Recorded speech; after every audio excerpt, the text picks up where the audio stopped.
उससे तो बड़ा वाज़ेह तौर पर लग रहा है कि ये जो वारदात मरकज़ में हुई थी, उसी वारदात को पंजाब में दोहराने की कोशिश की जा रही है कि ये सिसलियन माफिया जो है ये किस तरीके से जो है धौन धांधली से इक़्तिदार पे काबिज है।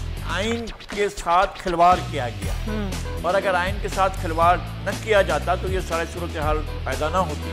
देखिए, आइन का आर्टिकल 95 वाज़ेह है और आइन के आर्टिकल 95 के बाद जब आर्टिकल 63A की ताबीर और तशरीह सामने आती है तो फिर वो आर्टिकल 95 को नल एंड वाइड करार दी जाती है, उसकी कोई हैसियत ही बाकी रहती है। फिर सब्सक्राइब करें और बेल दबाएं ताकि कोई खबर रह न जाए।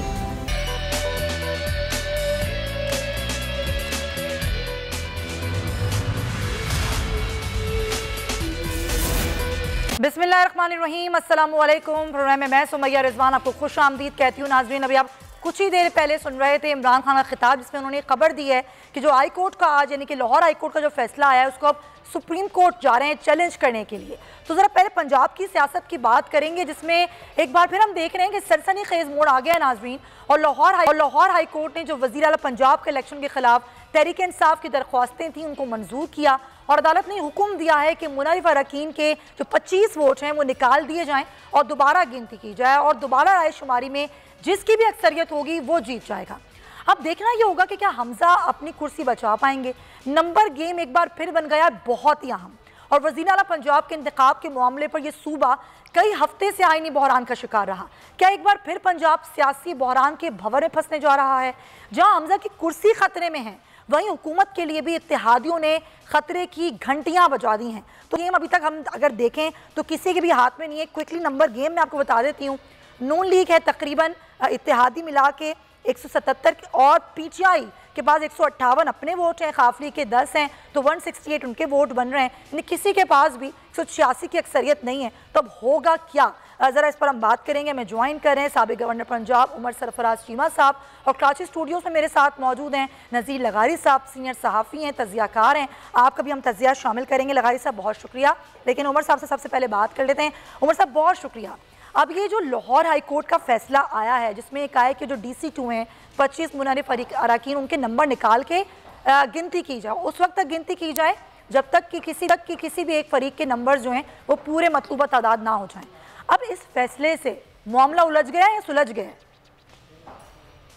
देखिए, अभी तक जितने भी फैसले की तफसीलात आई हैं उससे तो बड़ा वाज़ेह तौर पर नज़र आ रहा है कि बजाय मामला सुलझने के और मज़ीद ये पेचीदा हो गया है। और हम तो ये तवक्को कर रहे थे कि आइन और कानून की पासदारी करते हुए जितने भी इशू उठाए गए थे हमजा शरीफ के इलेक्शन के हवाले से, उसके 16 अप्रैल को जो एक फ्रॉड इलेक्शन हुआ और उसके बाद जितने भी गैर आइनी गैर कानूनी इक़दाम किए गए, फैसले किए गए, उन सब को कालादम करा दिया जाना चाहिए था। लेकिन जिस अंदाज से ये भी तफसीलात आ रही हैं उससे तो बड़ा वाज़ेह तौर पर लग रहा है कि ये जो वारदात मरकज़ में हुई थी उसी वारदात को पंजाब में दोहराने की कोशिश की जा रही है कि ये सिसलियन माफिया जो है ये किसी तरीके से जो है धौन धांधली से इक़्तिदार पे काबिज रहे। अच्छा, अब ज़ाहिर दोबारा गिनती वाला सीन होगा। नंबर गेम की हम बात कर रहे हैं तो आपके और हुक्मरान इत्तेहाद में नंबर गेम में कुछ ज़्यादा फ़र्क नहीं है, तो भी नंबर गेम कैसे पूरा करेंगे आप लोग अपना? देखिए, नंबर गेम तो बिल्कुल इम्पोर्टेंट ज़रूर है, लेकिन उससे भी ज़्यादा इम्पोर्टेंट जो है कि इलेक्शन का फ्री एंड फेयर होना। और हमने, आपको पता है कि हाई कोर्ट ने फैसला भी दिया कि हमारे 5 जो रिजर्व सीट के अरकान थे उनका नोटिफिकेशन होना था। उसके बाद हमारे कुछ मेंबरान जो हैं वो ऑलरेडी MPs हैं, वो हज के लिए जा चुके हैं और बैरून मुल्क हैं। तो इतना शॉर्ट नोटिस पे इस तरह से इलेक्शन ये कॉल करना जो है, इसको हम जो है फैसला अभी तक यही, अभी लीगल हमारी जो टीम है उनसे मुशावरत भी जारी है और हमारे जो एलाइज है उन्होंने तो ऑलरेडी फैसला किया है कि सुप्रीम कोर्ट में इसको चैलेंज करेंगे। अच्छा, इसमें जो हाई कोर्ट का फैसला है उमर साहब, उसमें ये भी कहा गया है कि अगर किसी को भी मतलूबा अक्सरियत नहीं मिलती है तो फिर आर्टिकल 134 के तहत जो है वो सेकंड पोल किया जाएगा, तो उस पर आप क्या कहते हैं? देखिए, होना तो ये जब इसको पूरा ये इलेक्शन ही गैर आईनी और गैर कानूनी था, इसको कालादम करार देके नए फ्रेश इलेक्शन अनाउंस होना किए जाने चाहिए थे। और वो फ्रेश इलेक्शन जो है उसके लिए ज़रूरी है कि पूरे हाउस के नंबर जो है मेंबरान की मौजूदगी वहाँ पे होना ज़रूरी है। उसको इंश्योर करना, जब हाउस की फुल स्ट्रेंथ पूरी हो जाए तो या तो ये 17 जुलाई के ज़मीनी इंतखाबात के बाद होता, और उससे भी ज़्यादा जो जो जो सबसे ज़्यादा एक तशवीशनाक तस्वीर सामने आई है कि एक तरफ जो है हमजा के इलेक्शन को गैर आईनी गैर कानूनी करार देते हुए कालादम करार दिया गया, दूसरी तरफ उसी गैर आईनी गैर कानूनी वज़ीर आला को जो है बतौर केयर टेकर कंटिन्यू करने के लिए कहा गया। और आपके सामने ये जो जिस इलेक्शन को कालादम करार दिया गया है उसके अंदर जो प्रिजाइडिंग ऑफिसर था, जो डिप्टी स्पीकर, उसका जो किरदार है वो बिल्कुल जानिबदाराना तौर पर उसमें कोई शक शुबे की गुंजाइश नहीं है, तो उसी को दोबारा से प्रिजाइडिंग ऑफिसर लगाना जो है वो भी बिल्कुल इलेक्शन की फेयरनेस के खिलाफ है। सही है पॉइंट, लेकिन पंजाब के ज़िमनी इलेक्शन के वाले से बात करूंगी, पहले लगारी साहब से जरा बात करते हैं। लगारी साहब, अभी आपने सुना कि ये खबर भी दे दी है इमरान खान साहब ने कि अब ये सुप्रीम कोर्ट जा रहा है सारा मामला, क्योंकि ज़ाहिर अगर हम पूरा तहरीरी फैसला पढ़ लें तो उसमें यह है कि जो इंतखाब होगा लगता है उससे यही कि ज़ाहिर नंबर गेम तो नून लीग के पास है, दोबारा से बन जाएंगे हमजा शहबाज, तो ज़ाहिर PTI को नहीं समझ आएगा ये फैसला। आपको लग रहा है कि वाकई ये जो आईनी बहरान था ये टल गया अब हाई कोर्ट के फैसले के बाद? देखिए, आईनी बहरान नहीं, एक सियासी बहरान मौजूद है, पूरे मुल्क में मौजूद है, सिर्फ पंजाब के हद तक मौजूद नहीं है, और वो इसलिए है कि आइन के साथ खिलवाड़ किया गया, और अगर आइन के साथ खिलवाड़ न किया जाता तो ये सारी सूरत हाल पैदा ना होती। देखिए, आइन का आर्टिकल 95 वाज़े है, और आइन के आर्टिकल 95 के बाद जब आर्टिकल 63A की ताबीर व तशरीह सामने आती है तो फिर वो आर्टिकल 95 को नल एंड वाइड करार दे दी जाती है, उसकी कोई हैसियत ही बाकी रहती है, फिर कोई ज़रूरत नहीं है कि आपको आइन में आर्टिकल 95 को रखने की। आर्टिकल 95 कहता है कि वज़ीर आज़म के खिलाफ तहरीक अदम एतमाद हो सकती है। आर्टिकल 63A कहता है कि अगर कोई जो मेंबर अपनी पार्टी की मर्जी के खिलाफ तहरीक अदम एतमाद में वोट देता है तो वो नाअहल करार पाएगा। अच्छा, अब सुप्रीम कोर्ट ने इसमें एक इजाफा कर दिया, यानी ये आज खुद, यानी मैं पर्सनल ये समझता हूँ कि उन्होंने खुद ही एक आइन बना लिया, एक आइन का एक आर्टिकल वज़ा कर दिया सुप्रीम कोर्ट ने कि जी वो जो है वो नाअहल भी हो जाएगा, यानी ये उसमें नहीं है भाई, वोट देता है, वोट पर फैसला हो जाता है, उसके बाद आप कहते हैं कि जी आपने ये जुर्म किया है, इस वजह से हम आपको नाअहल करार दे रहे हैं, लेकिन वो भी है, सीट भी गई और उसके साथ साथ जो है वो वोट भी शुमार नहीं हुआ। हाँ बिल्कुल ऐसे तो ही। ये ऐसी सूरत हाल में तो आइन की ताबीर व तशरीह हो गई उसकी मंशा के मुताबिक, लेकिन इससे आर्टिकल 95 जो है वो फौत हो जाता है, फिर उसकी ज़रूरत नहीं रहती है आपको, फिर आप तारीख में कभी भी ऐसा नहीं कर सकते हैं कि जब कोई एक शख्स वज़ीर आज़म मुंतखब हो जाए तो उसकी पार्टी तो सोच ही नहीं सकती है कि हम इसको वज़ीर आज़म को हटा लें। लेकिन लोटा क्रेसी तो खत्म होनी चाहिए ना लगारी साहब? नहीं, लोटा क्रेसी ये लोटे तो उस एस्टेब्लिशमेंट के हैं जो इक़्तिदार में ले जाती है, ले आती है, ये उनके लोटे थे। चले आप इसको इस तरफ लेके जा रहे हैं, सर मैं एक ब्रेक ले उसको कम कंटिन्यू करते हैं। शाखावर साहब हमें ज्वाइन कर चुके हैं, माहिर कानून है, उनको भी हम वेलकम करते हैं। सर बहुत शुक्रिया, लेकिन मैं आपसे कानूनी राय लूंगी और लगाई साहब की बात को भी कंटिन्यू करूंगी, और उमर सरफराज चीमा साहब भी मौजूद हैं इस ब्रेक के बाद।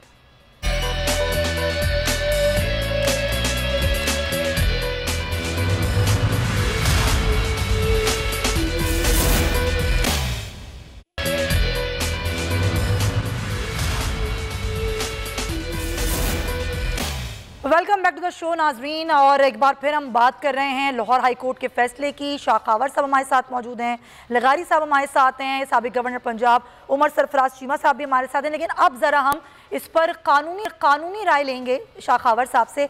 शाह साहब, अभी आपने ये सारा फैसला भी पढ़ा, तो तहरीरी फैसला आ गया है, इसको अब PTI सुप्रीम कोर्ट लेकर जा रही है। ये भी कहा जा रहा है कि ये फैसला असल में जो आया है वो हमजा शहबाज के हक़ में आया है। आप क्या कहेंगे, एक कानूनी राय क्या देंगे, मामला उलझ गया है या सुलझ गया है? देखिए, मेरा ख्याल है कि मामला बिल्कुल भी उलझा नहीं है, क्योंकि हाई कोर्ट के एक 5 रुकनी बेंच ने ये फैसला दिया है। ठीक है, उनमें से एक जज साहब ने थोड़ी सी उस पर इख्तलाफ भी किया, लेकिन मैं नहीं समझता कि ये ऐसा फैसला है जो कि किसी के फेवर में है।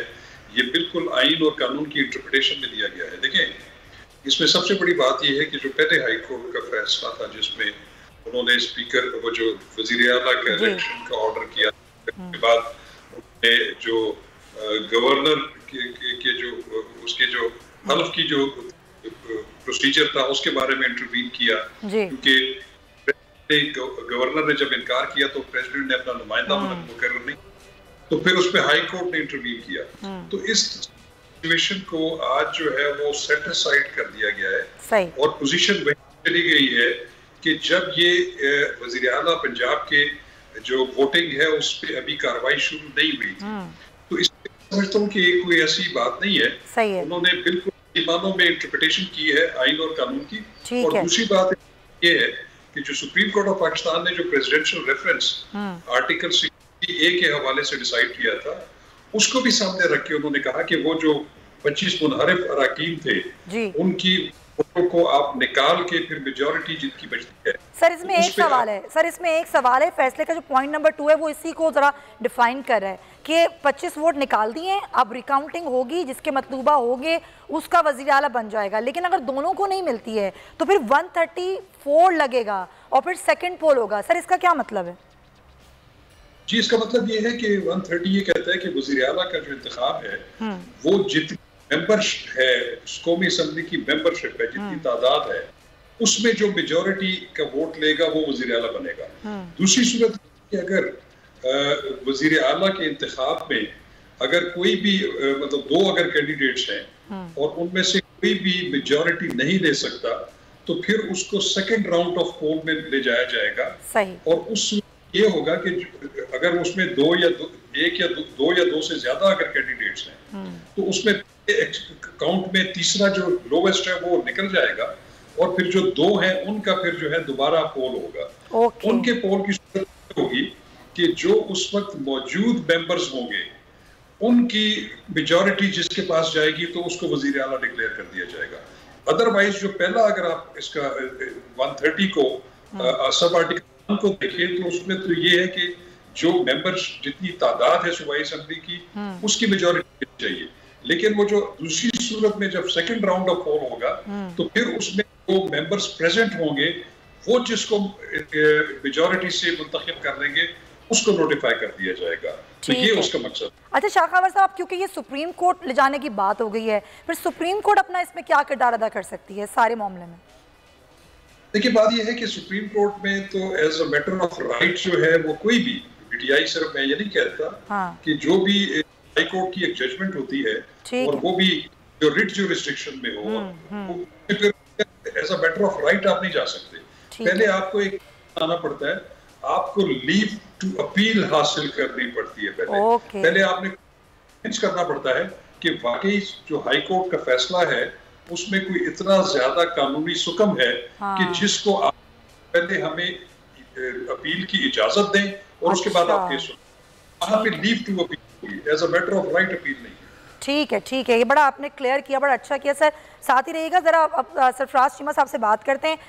उमर साहब, अब आगे 17 जुलाई को जो ज़ाहिर ज़िमनी इलेक्शन पंजाब का हो रहा है, उसमें भी आप लोगों ने ये कहा है कि मैनेज की जा रही हैं सीटें, इलेक्शन कमीशन का किरदार जिस पर आप लोगों ने शदीद तहफ़्फ़ुज़ात का इज़हार किया है, तो फिर जो वो इलेक्शन होंगे वो कैसे होंगे, उसमें क्या तैयारी है और फिर कैसे मानेंगे इलेक्शन के रिजल्ट को आप लोग?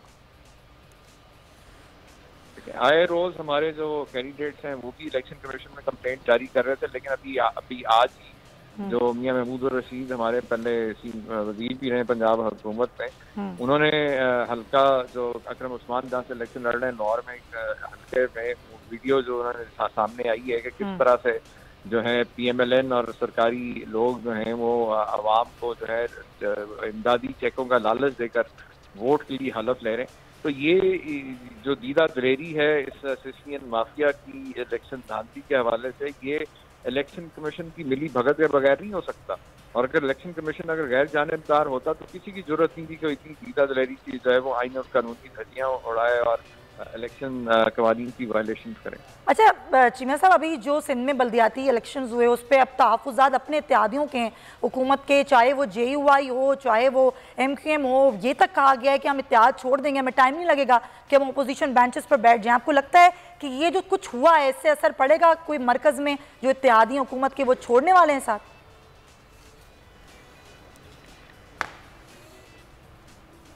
जी देखिए, ये सारे जो हैं जाहिर है अपने ज़ाती मफादात की खातिर वहाँ पे गए थे और जिन भी वजूहात की वजह से गए थे, लेकिन जो ये अभी ये जो रोना धोना है, मतलब अगर इनको अगर वाकई के जेन्युइन के कंसर्न से तो इनको छोड़ देना चाहिए था।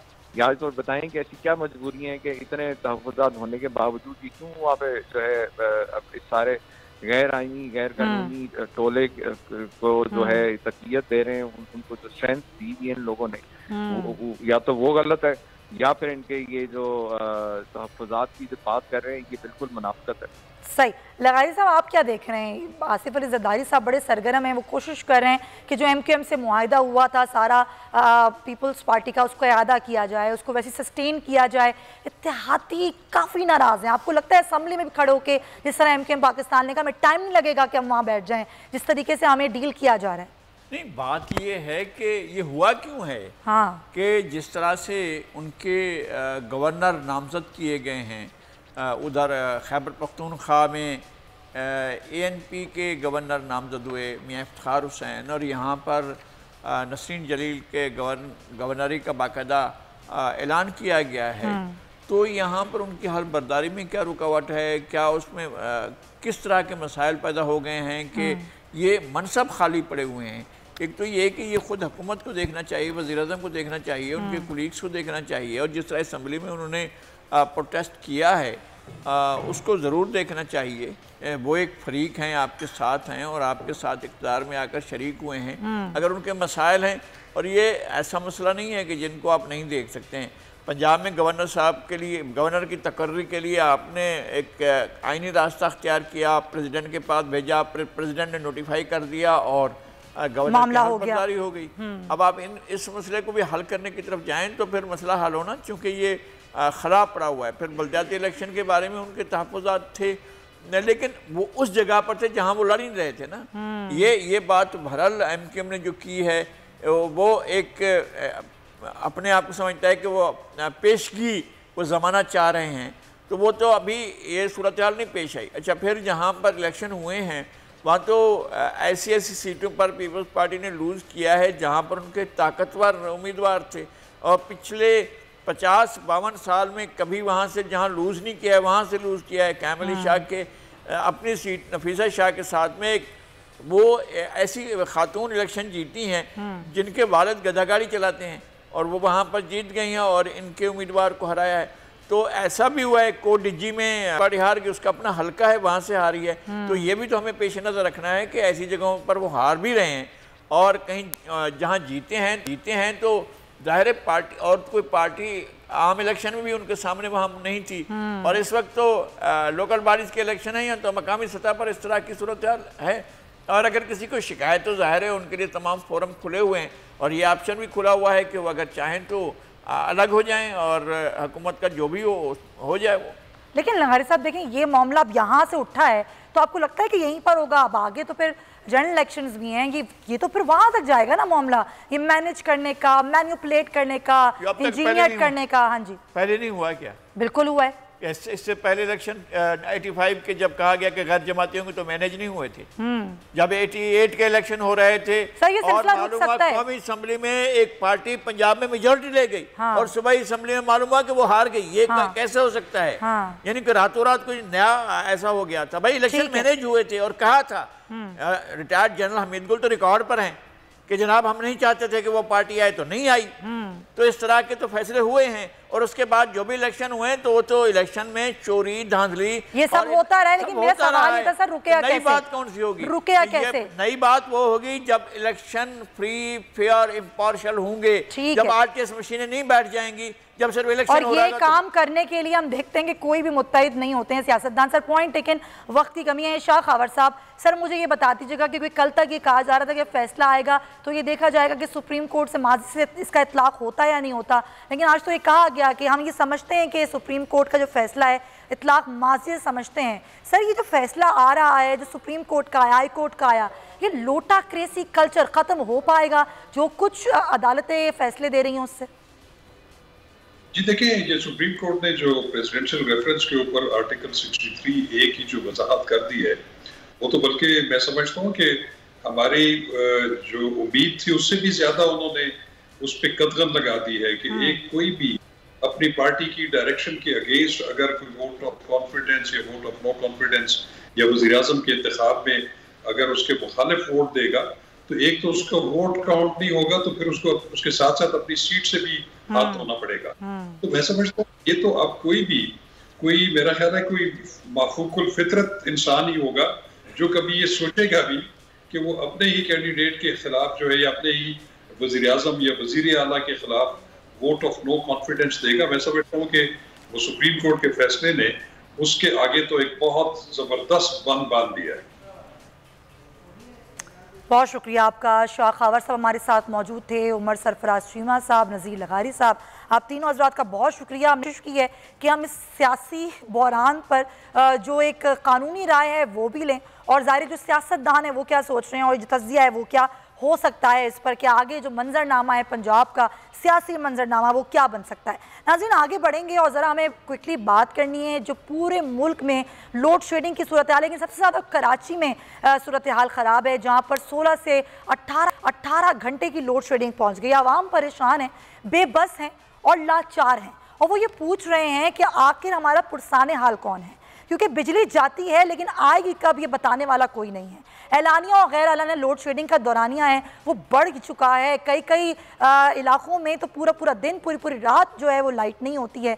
बरक़ी आलात जो हैं वो इससे ख़राब हो रहे हैं। लोग जो बीमार हैं, जो दिल के मरीज़ हैं या ब्लड प्रेशर के मरीज़ हैं, वो भी बहुत परेशान है। आप जानते हैं कराची में ज़्यादातर जो आबादी है वो फ्लैट्स की आबादी है, और फ्लैट्स में ना रोशनी का इतना बंदोबस्त होता है ना हवा का इतना बंदोबस्त होता है। तो इस सूरत हाल में लोग ये पूछ रहे हैं कि आखिर के इलेक्ट्रिक अगर इतनी लोड शेडिंग कर रहा है तो उसके पीछे वजूहात क्या हैं। पेमेंट्स का मसला है, या फिर आपके पास ईंधन नहीं है, या फिर कुछ और मसाइल हैं जो तलब और रसद के मसाइल होते हैं, जिसके बार बार के इलेक्ट्रिक कहता है कि तलब और रसद के मसाइल गर्मियों में हो जाते हैं, इसलिए ये सारी चीज़ें हो रही हैं। लेकिन लोड शेडिंग कोई कराची का ऐसा इलाका नहीं होगा जो अब ये कह दे कि वो लोड शेडिंग से इस्तिस्ना उसको हासिल है, पर लोड शेडिंग नहीं होती है। कराची के हर इलाके में लोड शेडिंग है, कहीं कम है और कहीं ज़्यादा है। लोग परेशान हैं, ना पानी है ना बिजली है और शदीद गर्मी है।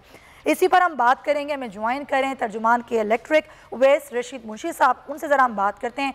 उवैस साहब बहुत शुक्रिया। मुझे ये बताइएगा कि के इलेक्ट्रिक का क्या मौक़िफ़ है। इतनी लोड शेडिंग है, कहीं 18 घंटे की लोड शेडिंग है, कहीं 16 घंटे की लोड शेडिंग है, सड़कों पर एहतजाज हो रहा है। हमने देखा माड़ीपुर में इतना बड़ा एहतजाज हुआ, आज गुलशन इकबाल में इतना बड़ा एहतजाज हुआ। लोग परेशान हैं, वो कह रहे हैं कि जहाँ बिजली चोरी नहीं हो रही है कम से कम वहाँ तो इतनी लोड शेडिंग ना हो। फिर आप लोग ये कहते हैं कि वफाक जो है वो मामला हमारे सेट नहीं करता है। वफाक कहता है कि हमने आपको सारी पेमेंट्स कर दी है। प्रॉब्लम कहाँ आ रही है? तलब और रसद का मसला है, ईंधन का मसला है, या वफाक से आपके मामला ठीक नहीं हो रहे हैं?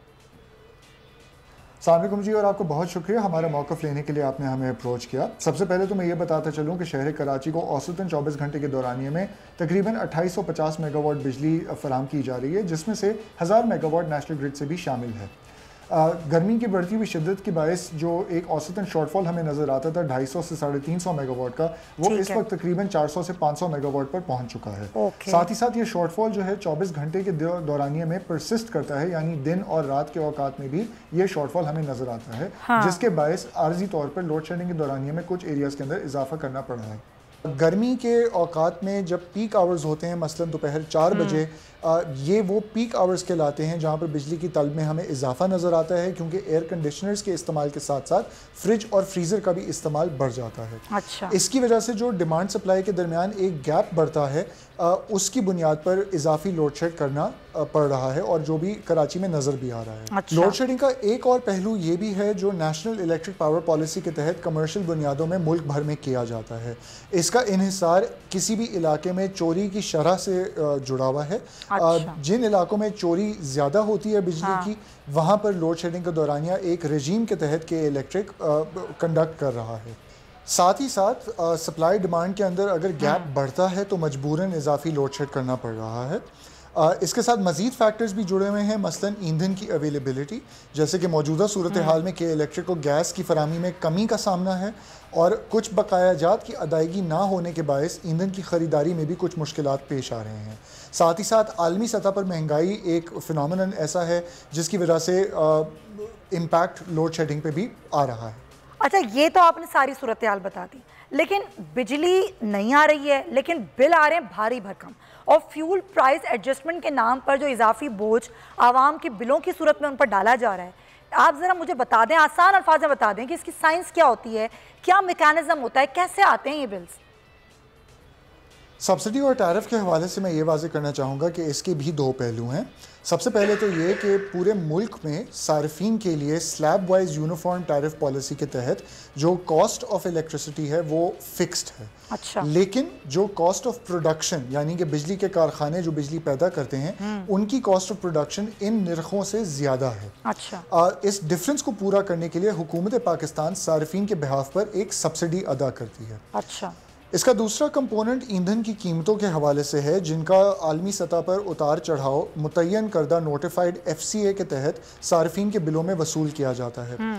पिछले साल के अंदर ही हमने ईंधन की कीमतों के अंदर बेतहाशा इजाफा देखा है, जिसकी वजह से जो सार्फिन से फ्यूल कॉस्ट की मद में पैसे वसूल किए जा रहे हैं उनमें भी बहुत ज़्यादा इजाफा नज़र आया है, जो कि नागुज़ीर है। अच्छा। मैं दोबारा ये अर्ज़ करना चाहूँगा कि जो निर्ख और कीमतें सार्फिन से बिलों में वसूल की जाती हैं वो तमाम तर कवायद और ज़वाबित और अप्रूवल के तहत की जाती हैं, जो कि जिनका तयन हुकूमत पाकिस्तान और बिजली की रेगुलेटरी अथॉरिटी नेपरा की तरफ से किया जाता है।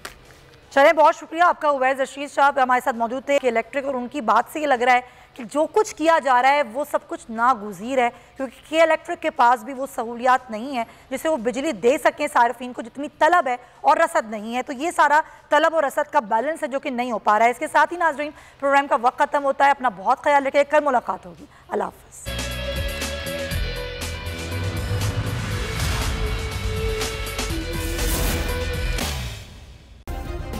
सब्सक्राइब करें और बेल दबाएं ताकि कोई खबर रह न जाए।